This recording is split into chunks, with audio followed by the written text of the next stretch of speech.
Bismillahirrahmanirrahim. Assalamualaikum warahmatullahi wabarakatuh.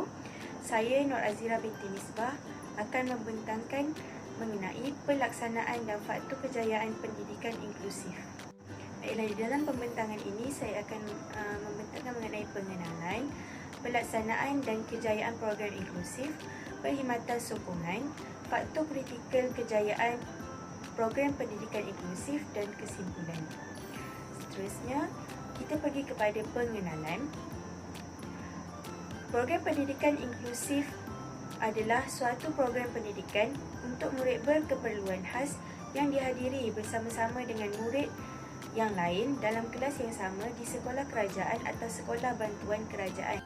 Baiklah, dasar pendidikan inklusif adalah bertujuan untuk memastikan MBK iaitu murid berkeperluan khas mendapat hak yang sama rata untuk mereka belajar dalam persekitaran yang baik tanpa halangan dan juga dapat menyesuaikan diri mereka dengan murid daripada arus perdana.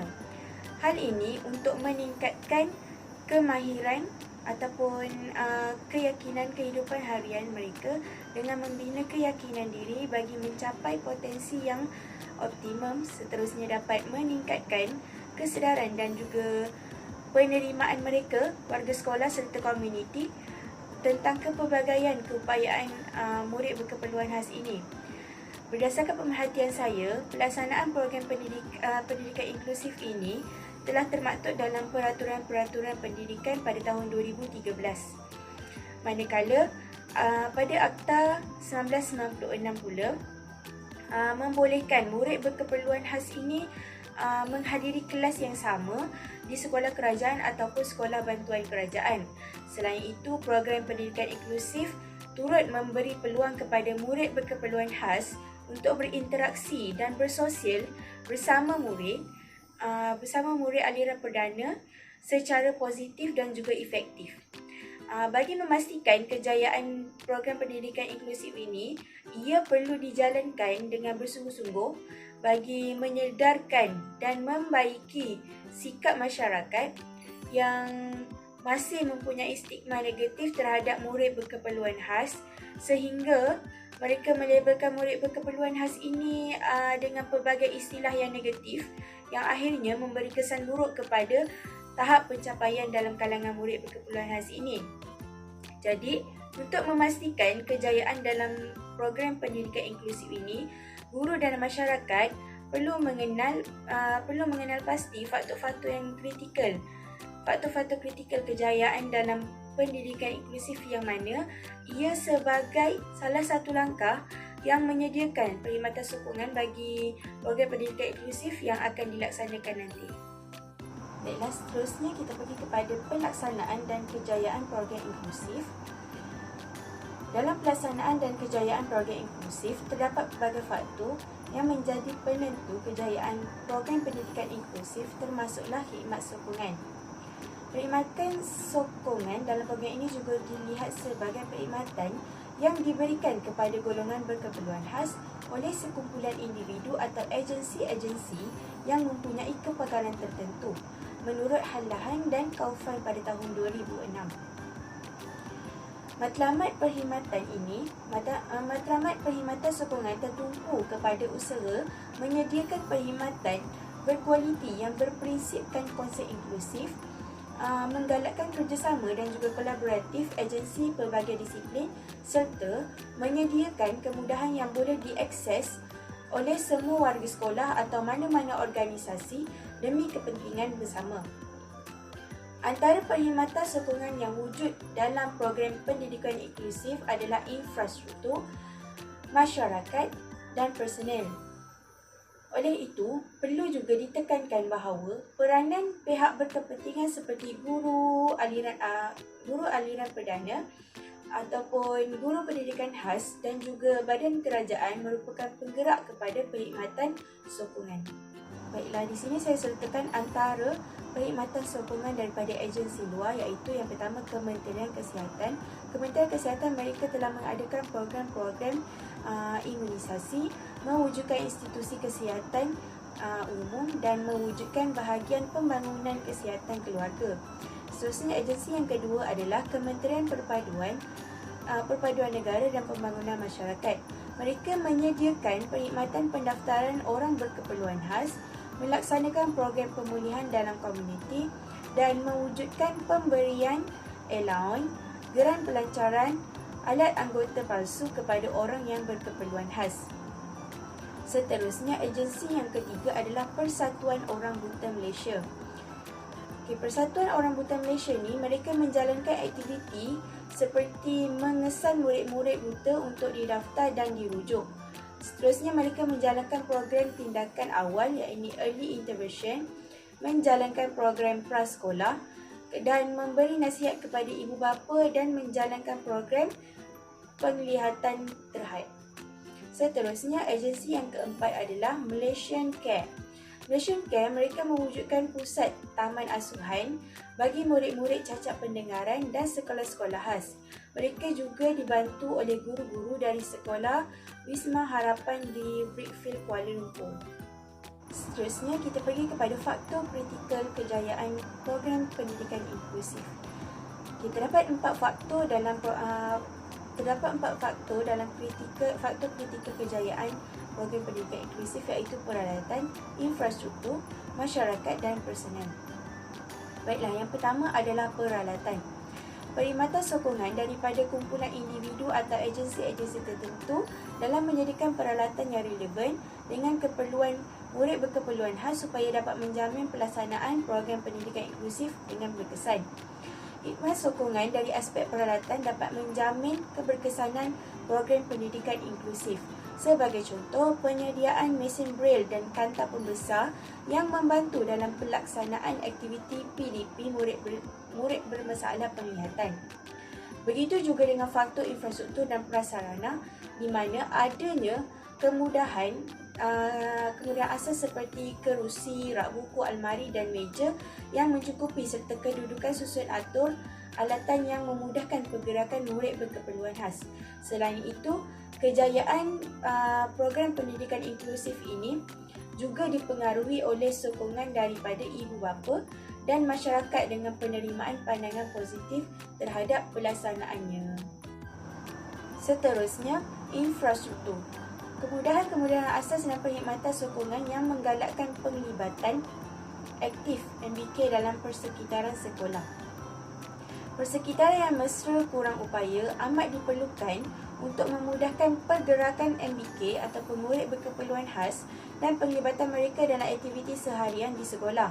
Sebagai contoh, sekolah perlu menyediakan susur landau, susur tangga, tandas OKU dan juga longkang yang bertutup bagi mengelakkan murid MBK seperti masalah penglihatan atau kurang upaya yang memerlukan kerusi roda berhadapan dengan kemalangan-kemalangan kecil di sekolah.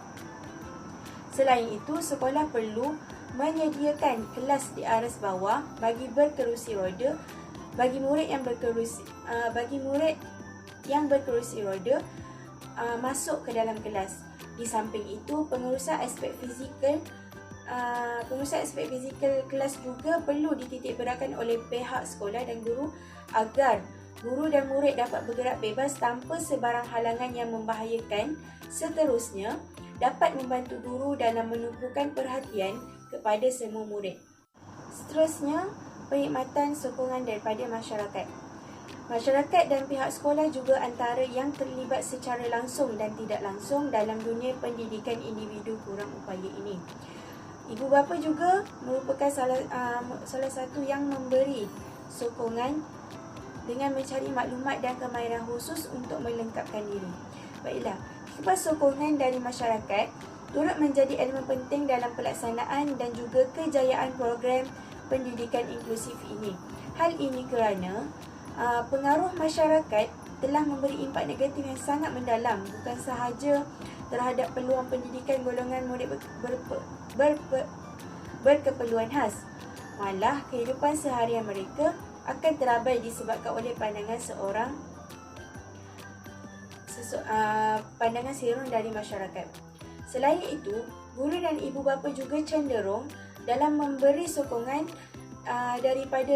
dengan mencari maklumat dan kemahiran khusus bagi mengatasi masalah MBK ini.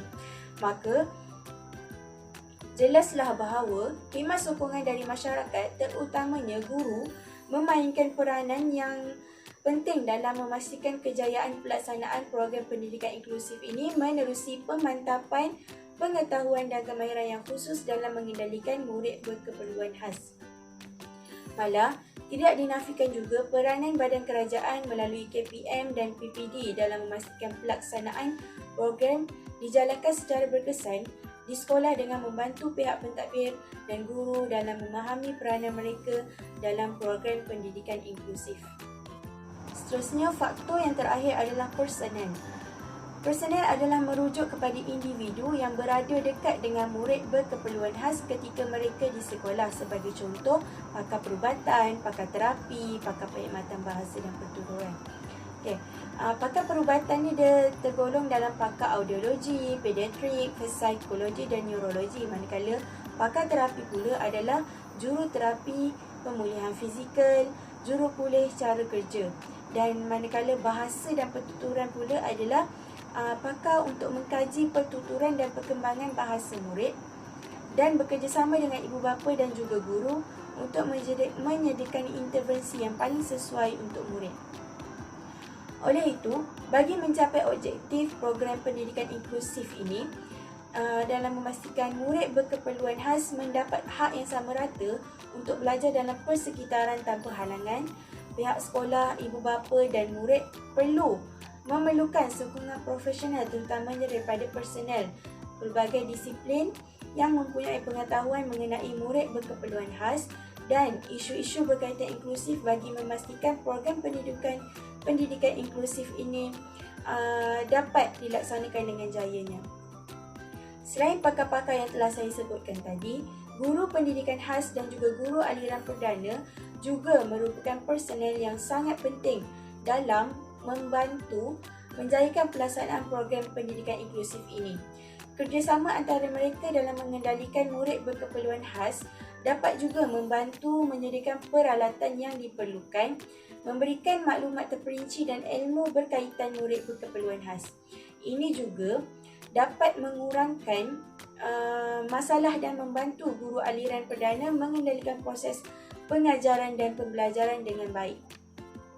Oleh itu, guru perlu kreatif dalam membina bahan bantu mengajar berdasarkan minat dan kecenderungan murid agar mereka lebih tertarik untuk mengikuti sesi pengajaran dan pembelajaran yang telah dirancang.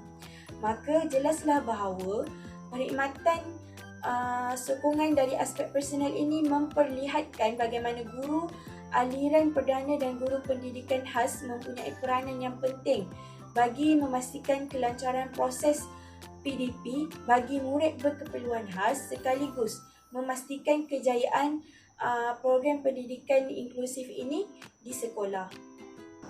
Baiklah, secara keseluruhannya, pelaksanaan program pendidikan inklusif ini bergantung kepada perkhidmatan sokongan yang menjadi faktor kritikal kejayaan program tersebut.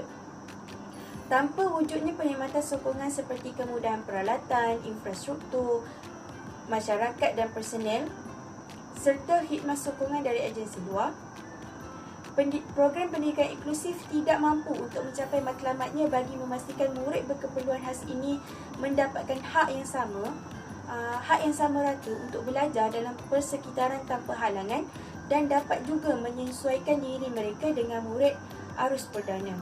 Usaha ini sewajarnya diteruskan dengan memberi lebih banyak pendedahan mengenai murid berkeperluan khas itu sendiri bagi mewujudkan pandangan yang positif dalam kalangan masyarakat tersebut. Pandangan yang positif dalam kalangan masyarakat terhadap golongan berkeperluan khas. Keprihatinan masyarakat bukan sahaja dapat membangunkan bidang pendidikan negara, malah dapat juga menjamin keharmonian negara dengan meraihkan kepelbagaian dan kelebihan golongan berkeperluan khas. Itu sahaja daripada saya. Sekian, terima kasih.